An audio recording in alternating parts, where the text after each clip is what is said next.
And I know meditation's been a big thing for you. You started 10 years ago, or? Yeah, I started I started, when I say started, maybe, and I look back at it now, it's quite funny, about maybe 15 years ago. Okay. But I started very sporadically, and I gave up quite frequently. Okay. I remember being told to sit on something with 90, like a toilet seat with the lid down. I sat down, I remember this, 2 minutes. Oh my God, it was like the longest 2 minutes of my life. But I didn't understand it. If I say to you, don't think of a pink elephant, it's too late. And that's our chimp brain. So this is, even when we talk about things like addiction or don't worry, well, that never works. Stop doing that, that never works. Yeah, calm down, that was one. Calm when down. I used to do martial arts, calm down, I'd be like. Oh, did you? What did you do? I did Muay Thai, Brazilian Jiu-Jitsu, did you? a bit of wrestling, and I've had a lot of MMA fighters on here, and you? UFC fighters as well, so my nose is broken.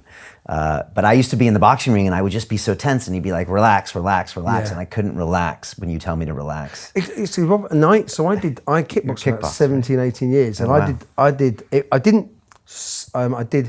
Wadaroo, and then I did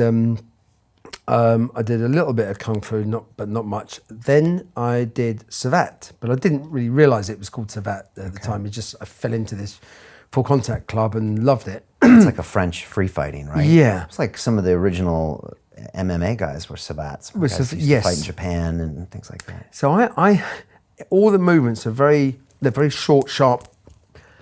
So in the last 3 or 4 months, I took up Tai Chi. Okay. Oh my God. You're not used to going slow. Yeah, it's hard, really, because my whole balance with Savat is the fast movement. Everything seems to sort of, just sorts itself out. Yeah.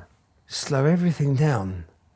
And then the more you try and relax by telling yourself to relax, right, it's the opposite. So another form of mindfulness through that slow-moving Tai Chi. Yes. Okay. And what drew you to meditation? What made you think I better check this out?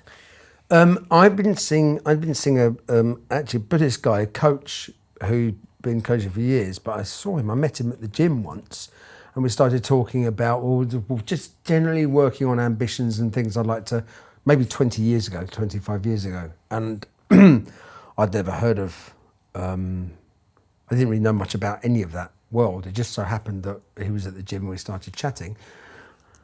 And it was on because in those days, I think I could go on a Monday or a Sunday evening, and that was it.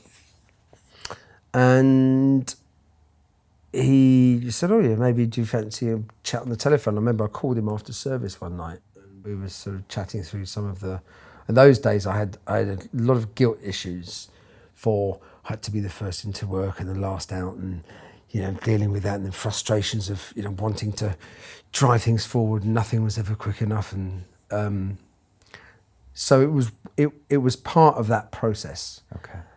And I'd say it's only really been in the last couple of years that I started to, until I got to the point where I really, as opposed to, first it's like, I've got to do this, tick the box, right, I've done it. Then it goes to, I know I'll feel better after I've done it. And now I'm at the stage where I just love doing it. And it's much easier, maybe because of where I'm living as well, it's much easier just to drop into a meditative state of some shape or form. When the more stressed we are, it's a lot harder to, you need to, it's like learning a language really, you need to train it, and the big difficulty is the more you try and not think of something, because that's what people think it is, the more you're going to think about not thinking of something. Yeah.